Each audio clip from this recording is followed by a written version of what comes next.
नमस्कार दोस्तों।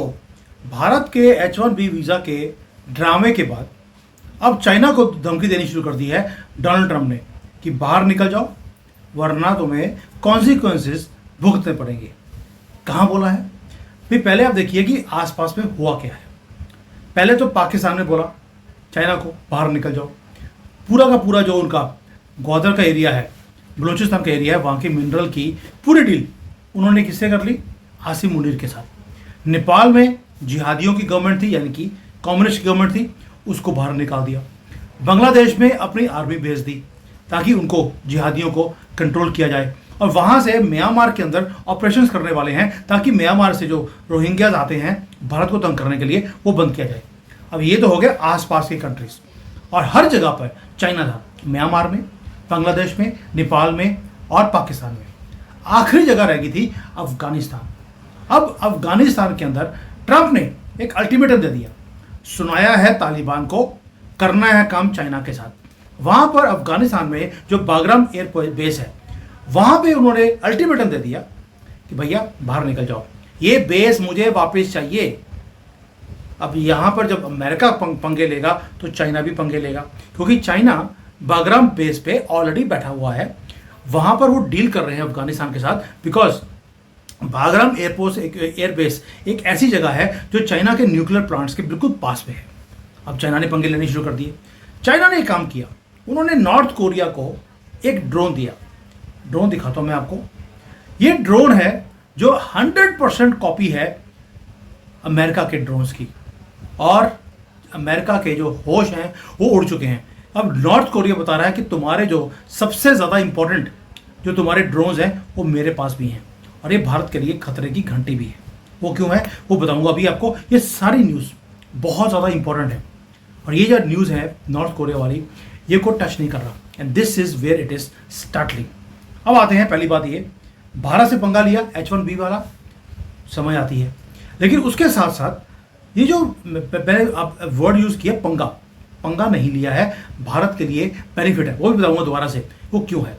अब आते हैं अफगानिस्तान, जो गैम्बिट है जो ट्रंप ने किया, इतना इंपॉर्टेंट क्यों है और भारत के लिए इंपॉर्टेंट क्यों है, वे भी समझने की आपको जरूरत है।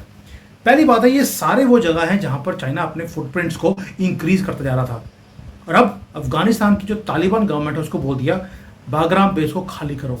बागराम एयरबेस यूएसए के कंट्रोल में होता था, अभी हम ट्रंप चाहते हैं कि उसको कंट्रोल को वापस लिया जाए। साथ में धमकी दिया है, अगर ये बेस मुझे नहीं दिया तो तुम्हें सीवियर कॉन्सिक्वेंसेस भुगतने पड़ेंगे। तालिबान के साथ पंगा दोबारा से अफगानिस्तान में लेगा जाके ट्रंप? आप समझ सकते हैं नहीं लेगा। क्या अफगानिस्तान चाहेगा कि अमेरिकन दोबारा से वहां पर आए? वो भी नहीं चाहेगा। तो इसलिए उन्होंने बड़ी खूबसूरती से चाइना को बैठा दिया। ट्रंप डायरेक्टली चाइना के साथ पंगा नहीं लेगा। ये ऐसा पॉलिटिकल थिएटर है जो मुझे दिखाई दे रहा है अफगानिस्तान में, जिसका मतलब आपने कभी देखा नहीं होगा कि दो सुपर पावर्स लड़ रही हैं एक तीसरी कंट्री में, जो कि एक टेररिस्ट कंट्री बन चुकी है, या टेररिस्ट उसको चला रहे हैं तालिबान वाले। दोस्तों, बागराम एयरबेस इतना ज़्यादा क्रूशियल है बोथ भारत के लिए, चाइना के लिए और इवन अमेरिका के लिए। चाइना की न्यूक्लियर फैसिलिटीज़, मैंने पहले बोला 1 घंटे की फ्लाइट दूर है सिर्फ, जहाँ से चाइना अपने न्यूक्लियर एसेट्स को टेस्ट करता है। अब भारत का आपको मालूम है, भारत के लिए कोई भी अफगानिस्तान में कोई भी डील होती है तो हमारे लिए बड़ा सिग्निफिकेंट ये न्यूज़ बन जाती है। अफगानिस्तान क्रिटिकल है भारत की स्ट्रेटेजिक पजल के लिए, क्योंकि अफगानिस्तान को हमने सपोर्ट किया, और आपको मालूम है कि जब से हमने अफगानिस्तान को कंट्रोल किया है या उसको अपने पाले में किया है, तब से पाकिस्तान भी कंट्रोल में है। पाकिस्तान की नींदें हराम करी पड़ी हैं, क्योंकि पाकिस्तान को लगता था कि अब अफगानिस्तान वाले, तालिबान वाले अब उसे कश्मीर लेकर देंगे। हमारा जो सेकेंडली जो हमारा गेटवे है, जो Central Asia up to Russia तक जो जाने का हम प्लान बना रहे हैं, वो सारा अफगानिस्तान से होके जाता है।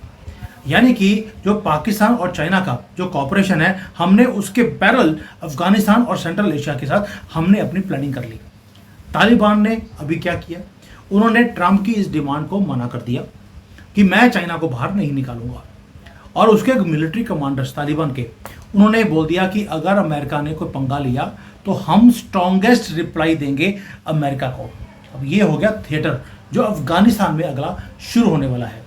आपको लगता है कि यहाँ पे युद्ध होगा? क्या अमेरिका वहाँ पर भी बॉम्बार्डिंग करेगा जैसे ईरान में किया था?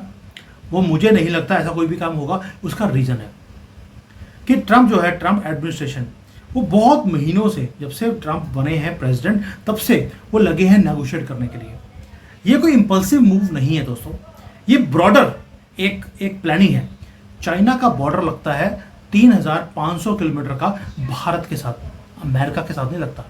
जब अमेरिका इस बाग्राम एयरबेस पे आ जाएगा, आप देखेंगे कि चाइना की जो थोड़ी सी गर्मी है जो हमारे बॉर्डर के ऊपर पहले करता रहा, वो और कम हो जाएगी। और भारत के ऊपर जो प्रेशर है चाइना की तरफ से कि हमें अपनी फोर्सेस को वहाँ पे बिठाना पड़ता है चाइना को काउंटर करने के लिए, उनके ऊपर नज़र रखने के लिए, वो कम हो जाएगा। जो यानी कि हमारे प्रेशर को कम करने के लिए बाग्राम एयरबेस लेना ज़रूरी है। तभी मैंने बोला था कि ये कॉन्सिक्वेंसेस भारत के लिए भी हैं। बट एक कैच है इसके अंदर। जो मिलिट्री के एक्सपर्ट्स हैं अमेरिका के अंदर, वो ये बोलते हैं कि बाग्राम एयरबेस को अगर लेना है तो अमेरिका को वहाँ पे कम से कम 10,000 अपने ट्रूप्स को भेजना पड़ेगा, प्लस वहाँ पर एक एडवांस्ड एयर डिफेंस सिस्टम वहाँ पर लगाना पड़ेगा। और आपको मालूम है कि अमेरिका दोबारा से अफगानिस्तान में जाना नहीं चाहेगा। अमेरिका की हिस्ट्री रही है, जिस कंट्री में उसको मात मिली हो, वैसे तो उनको हर जगह मिली है, वो वियतनाम हो, वो लीबिया हो, वो सीरिया हो, अफगानिस्तान हो, इराक हो, ईरान हो, कहीं भी हो, वो दोबारा नहीं जाता जहाँ पर एक बार मुँह की खा लेता है।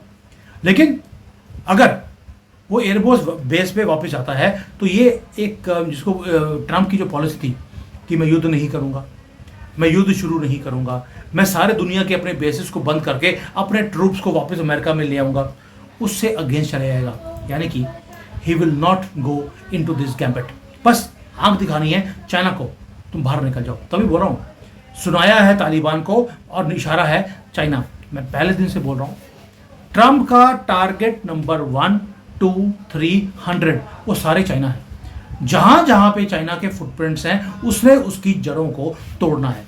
अब ये तो हो गया जो अफगानिस्तान के साथ ट्रंप कर रहे हैं, बहुत इंपॉर्टेंट न्यूज़ है ये। लेकिन साथ में चाइना ने पंगा ले लिया। वो क्या था, मैंने पहले बोला आपको, नॉर्थ कोरिया ने अपना एक ड्रोन दिखाया। किम जोंग उन वहाँ पे बैठे हुए थे जब ये ड्रोन दिखाया गया। डायरेक्ट कॉपी है जो अमेरिका का ग्लोबल हॉक सर्वेलेंस ड्रोन है, उसकी कॉपी है। ये एआई पावर्ड ड्रोन है और इसे दिखाया गया, शोकेस किया गया नॉर्थ कोरिया की तरफ से। अब आप सोच के देखें कि क्या अमेरिका का जो ये ग्लोबल हॉक सर्वेलेंस ये ड्रोन जो है, अमेरिका किसी को देता नहीं है। नॉर्थ कोरिया के पास इतने दिमाग आ गया कि उन्होंने कॉपी कर लिया इसको। यानी कि चाइना ने नॉर्थ कोरिया को इसलिए दिया है बिकॉज नॉर्थ कोरिया और अमेरिका की कितनी दुश्मनी है ये आपको सबको मालूम है। अब ये इनॉर्मसली भारत के लिए एक विषय है चिंता का। वो क्यों? पहली बात यह है कि चाइना ने कॉपी किया इसको, इस ड्रोन को दे दिया नॉर्थ कोरिया को, पहली बात ये। और ये जो ड्रोन है ये वॉरफेयर में बहुत ज़्यादा इंपॉर्टेंट होता है। अब नॉर्थ कोरिया की जो मिलिट्री जो अलायंस है वो किसके साथ है? वो है पाकिस्तान के साथ। हिस्टोरिकली जितनी भी मिसाइल की टेक्नोलॉजीज हैं पाकिस्तान के पास, वो नॉर्थ कोरिया से आई। और अब ये ड्रोन टेक्नोलॉजी जो चाइना ने नॉर्थ कोरिया को दे दी है, वो नॉर्थ कोरिया से जाएगी पाकिस्तान के पास। यानी कि अब पाकिस्तान में जाकर अमेरिका ने चाइना को बाहर निकाला, अब नॉर्थ कोरिया को यूज़ करके वो अमेरिका को बाहर निकालने की कोशिश कर रहा है चाइना। ये छोटी न्यूज़ नहीं है, हमारे लिए चिंता का विषय भी है। और जियो पॉलिटिक्स में पहले बोलता हूँ, कभी अमेरिका जीतेगा, कभी वो आंख दिखाएगा, कभी चाइना दिखाएगा, कभी पाकिस्तान कोई प्लानिंग करेगा, जैसे अभी उन्होंने ये उसके साथ करी है सऊदी अरेबिया के साथ। ये चलता रहेगा, यही जियो पॉलिटिक्स है। लेकिन हम अपने आप को कैसे मनूवर करते हैं इस सारे न्यूज़ के बीच में, वो देखने वाली बात है कि मोदी जी और इसके खिलाफ क्या कर रहे हैं। मैंने बहुत वीडियोस बनाई हैं जो हमारे मीडिया ने कभी कवर नहीं किया कि कहाँ पे हम बेस ले रहे हैं, कहाँ पे नेवल अपना पोर्ट ले रहे हैं, कहाँ पे एयरपोर्ट बना दिया, कौन सी गवर्नमेंट के साथ मिलकर हम जॉइंट प्रोडक्शन कर रहे हैं अपने आर्म्स एंड एम्यूनिशन की। ये बड़ी इंपॉर्टेंट न्यूज़ है। हमने पाकिस्तान को अच्छी तरह से एनसर्कल किया हुआ है, यहाँ तक कि हमने चाइना को भी एनसर्कल किया है। दोस्त एक भी रहा नहीं चाइना का, हमने एक एक करके सबको उसके चंगुल से निकाल लिया। इसलिए चाइना को अब किम जोंग उन जैसे बंदे की जरूरत पड़ गई और वहां पे जाकर अपना दिखा रहे हैं कि भाई अगर तुमने मेरे से पंगा लिया तो तुम्हारे सबसे बड़े दुश्मन किम जोंग उनसे मिलकर मैं तुम्हारे साथ पंगा ले सकता हूं। अब टाइमिंग बड़ी इंपॉर्टेंट होती है। नॉर्थ कोरिया के अंदर विद्रोह होना शुरू हो गया है। आपको मालूम है कि जब ये यूक्रेन और रशिया के युद्ध में नॉर्थ कोरिया ने अपने सोल्जर्स भेजे थे वहाँ पर वॉलंटरीली, वो सारे के सारे डेड बॉडीज वापस आई हैं। सुना जाता है कि 15-20 हज़ार नॉर्थ कोरियंस गए थे लड़ने के लिए रशिया की तरफ से, सारे मारे गए। और इसलिए अब जो नॉर्थ कोरिया वाले हैं वो दोबारा से वो फॉर्डर नहीं बनना चाहते, सिर्फ इसलिए कि राज्य को खुश करना है। ये जो इंटरनल इंस्टेबिलिटी है उसको यूज़ किया गया चाइना की तरफ से, और साथ में मिलिट्री कैपेबिलिटी दिखाने की कोशिश करी है किसको, अमेरिका को। ये बहुत ही ज़्यादा जिसको बोलते हैं कि एक न्यूज़ है जो भारत को तंग करेगी, क्योंकि नॉर्थ कोरिया ये टेक्नोलॉजी को ट्रांसफ़र करेगा ही करेगा पाकिस्तान को, and this is going to be a death warrant for us. अब आते हैं आखिरी चीज़ कि अमेरिका एक तरफ तो भारत की सपोर्ट करता जा रहा है, हर जगह पे जहाँ पे भारत को तंग किया जा रहा था चाइना की तरफ से, वहाँ पर अमेरिका पहुँच गया। लेकिन साथ में जो H1B वीज़ा है उसका शॉक वेव भी दे दिया। 1 लाख जो फीस है डॉलर की, पर पहले बोला था 1 साल, हर साल देनी पड़ेगी, अब आ गया कि 1 टाइम देनी पड़ेगी। ये जो H1B वीज़ा का एप्लीकेशन है, इसका स्यापा ये सारे सीन में कैसे बैठता है। दोस्तों, पहली बात ये है कि H1B वीज़ा ये धांधली थी, बहुत बड़ी धांधली थी, क्योंकि सारे के सारे वीज़ास सिर्फ इंडियंस को मिल रहे थे। भारतीय कंपनीज ने भी अमेरिका में जाकर अपने ऑफिस खोल लिए और वहाँ जाकर ये धड़ाधड़ लोगों को बुलाते जा रहे थे इस वीज़ा के अंडर। काम कम था, धांधली ज़्यादा थी, इसलिए ये काम किया गया है। दूसरा ये काम और भी है। दूसरा काम ये है कि जो मेजर जॉब्स हैं जिसके लिए H1B वीज़ा दिए जाते थे, वो सारे अब AI टेक ओवर करता जा रहा है। आपको इतने लोगों के H1B वीज़ा की ज़रूरत ही नहीं है, इसलिए इन चीज़ों को प्लग किया गया है।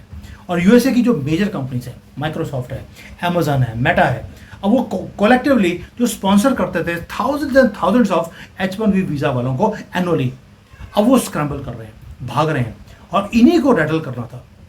अमेरिकन प्रेसिडेंट वांट्स कि इनकी दादागिरी खत्म हो, क्योंकि ये लोग अब परसेप्शंस बनाते हैं, कभी प्रेसिडेंट्स किसको नीचे गिरवाना है, कौन सी गवर्नमेंट गिरवानी है, कहाँ पे दंगे करवाने हैं। ये जो बड़ी फर्म्स हैं जिनके हाथ में सोशल मीडिया है, पावर ऑफ IT है, ये यूज़ करते हैं गलत चीज़ों में।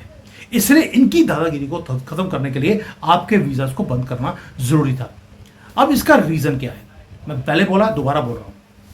आपके यहाँ पर जो डोमेस्टिक कैपेबिलिटी है उसको बिल्ड करने के लिए आपको मौका दिया जा रहा है। सेकेंडली, जो अमेरिकन प्रेसिडेंट है वो चाहता है कि एक ऑल्टरनेट मार्केट खड़ी हो इन सब की दादागिरी को ख़त्म करने के लिए। चाइना ऑलरेडी कोशिश कर रहा है और इस सोशल मीडिया को टेक ओवर करने के लिए, उसने अपना सोशल मीडिया बनाया भी हुआ है। लेकिन चाइना का सोशल मीडिया की प्रॉब्लम ये है कि हर चीज़ वो चाइनीज़ गवर्नमेंट के पास पहुंचती है, सारी इंफॉर्मेशन। अब किससे चैट कर रहे हैं, किससे बात कर रहे हैं, which is even more dangerous than what America is doing. सबसे ज़्यादा सेफ अगर कोई कंट्री है वो है भारत, जहाँ पर इन चीज़ों को आपके खिलाफ यूज़ नहीं किया जाएगा। इसीलिए जैसे जैसे H1B वीज़ा वहाँ पे कैंसिल हुए हैं, ये लोगों ने भारत में वापस आने की प्लानिंग कर ली है। यहाँ पर एक बात शुरू होगी भारत में कि अब हम अपना सोशल मीडिया निकालेंगे। मोदी जी ने रिसेंटली बोला है कि इनकी जो IT वो फर्म्स हैं, ऑडिट फर्म्स हैं, उनको बंद किया जाएगा। अमेरिका को हम अपना ऑडिट खुद करेंगे, सोशल मीडिया हम अपना बनाएंगे, डिफेंस जो पूरा का पूरा कैपेबिलिटी है वो हम डेवलप करेंगे। हम कभी भी एक अमेरिकन या किसी वेस्टर्न पावर के ऊपर डिपेंडेंट नहीं रहने वाले। तभी मोदी जी बात करते हैं टेक्नोलॉजी ट्रांसफ़र की। टेक्नोलॉजी ट्रांसफ़र करोगे तो कॉन्ट्रैक्ट मिलेगा, वरना भाड़ में जाओ।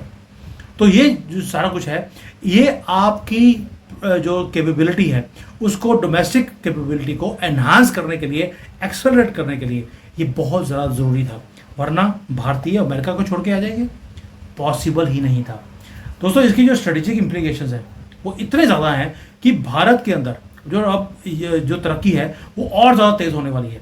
ये आपके अगेंस्ट काम नहीं हुआ है, आपकी फेवर में हुआ है। आज अगर डोनाल्ड ट्रंप ने आपके लोगों को बाहर निकाल दिया, फ़ायदा आपका। बिलियंस ऑफ डॉलर्स के पैसे वापस आएंगे, जो कैपिटल वहाँ पे उन्होंने कमाई है इंडियंस ने, वो भारत में आएगी। ब्रेन वापस आएगा, काम भारत में होगा। ऊपर से जो आपके दुश्मन थे, दुश्मन आपका चाइना नहीं, चाइना की प्रेजेंस थी बाकी आपके आसपास की कंट्रीज़ में, सब जगह पे अमेरिका पहुँच गया है। या तो गवर्नमेंट को गिरवा दिया या वहाँ पर अपनी प्रेजेंस को बनाना शुरू कर दिया है। पाकिस्तान के अंदर जो माइनिंग के कॉन्ट्रैक्ट्स हैं ऑलरेडी अमेरिकन कंपनीज को दे दिए गए हैं। अब वो माइनिंग जो करेंगे उनको प्रोटेक्शन चाहिए, क्योंकि वहाँ पर अब मालूम है मिलिटेंसी या फ्रीडम फाइटर्स बलूचिस्तान वाले तो फ्रीडम फाइटर हैं, वो टेररिस्ट नहीं है। अब वहाँ से बचने के लिए इनको वहाँ पर आर्मी की प्रेजेंस की ज़रूरत है। अब पाकिस्तान में भी अमेरिकन आर्मी वो आके बैठेगी, अफगानिस्तान में वो आने की बात कर रहे हैं, नेपाल में वो ऑलरेडी एज अ ऑब्जर्वर पहुंच चुके हैं, बांग्लादेश में ऑलरेडी ट्रूप्स पहुंच चुके हैं अमेरिका के। अब मैंने ऑलरेडी इसके ऊपर डिटेल में वीडियो बनाया था। और म्यांमार में ऑपरेशन होने वाला है। आप सोच के देखिए कौन सी ऐसी चीज़ है जो आपके फेवर की नहीं है, और हमारा मीडिया इसको इतना नेगेटिव दिखा रहा है कि भैया बस एंड ऑफ भारत हो गया है, भारत के टुकड़े हो जाएंगे, नॉर्थ ईस्ट अलग हो जाएगा। ऐसे ऐसे हमारे एक्स मेजर जनरल्स हैं जिन्होंने आके मातम मनाना शुरू कर दिया है। ये सारे डेवलपमेंट्स भारत की फेवर की हैं, हमारे अगेंस्ट नहीं है। अगर अफगानिस्तान में अमेरिका आके बैठता है, is it going to be benefit for us और अ लॉस फॉर अस? मुझे ये तो बता दीजिए, क्योंकि जो चाइना का जो बॉर्डर है उसके ऊपर जो गर्मी, पहली बात तो ये गर्मी ऑलरेडी कम हो चुकी है, लेकिन परमानेंटली कम हो जाएगी। ये हमारी जो स्ट्रेटेजिक ऑटोनॉमी है उसको और स्ट्रेंथन करेगा। हमें जो इकोनॉमिक पार्टनरशिप्स हैं वो और डाइवर्सिफाई होंगी। हमारे लोग जब यहाँ पर आएंगे तो हमें हेल्प करेंगे। ग्लोबल ऑर्डर के अंदर एक पिलर बनकर हम खड़े हो सकते हैं। अपना सोशल मीडिया, हमारा अपना AI, हमारा अपना चैट बॉट, ये सब कुछ हम खुद बनाएंगे। इसीलिए बोल रहा हूँ जो हो रहा है अच्छे के लिए हो रहा है। ये क्वेश्चन अब ये नहीं है कि क्या ये जो ग्लोबल टेंशन्स हैं उसको हम अवॉइड कर सकते हैं। हमें अवॉइड करने की ज़रूरत ही नहीं है। हमें तो सिर्फ अपने आप को पोजीशन करना है कि इस सारी चीज़ों में से हम बेनिफिट निकालते कैसे हैं, रीअलाइनमेंट्स वो हम कैसे क्रिएट करते हैं। एंड मोदी जी परफेक्ट हैं रीअलाइनमेंट करने के लिए। अलाइनमेंट एंड रीअलाइनमेंट दोनों के मास्टर है वो। दोस्तों अब मैं पूछता हूँ आपसे सिंपल क्वेश्चन, ये सारा मैंने आपको पूरा एनालिसिस करके बताया कि क्या हो रहा है। What do you think about these developments? क्या डोनाल्ड ट्रंप अभी भी आपको लगता है कि भारत के खिलाफ काम कर रहा है, या भारत के साथ मिलकर जिसके अगेंस्ट काम करना है उसके अगेंस्ट काम करना उन्होंने शुरू कर दिया? Please share your comments. These are very very important and very interesting times which are going on. Thank you. जय हिंद, वंदे मातरम।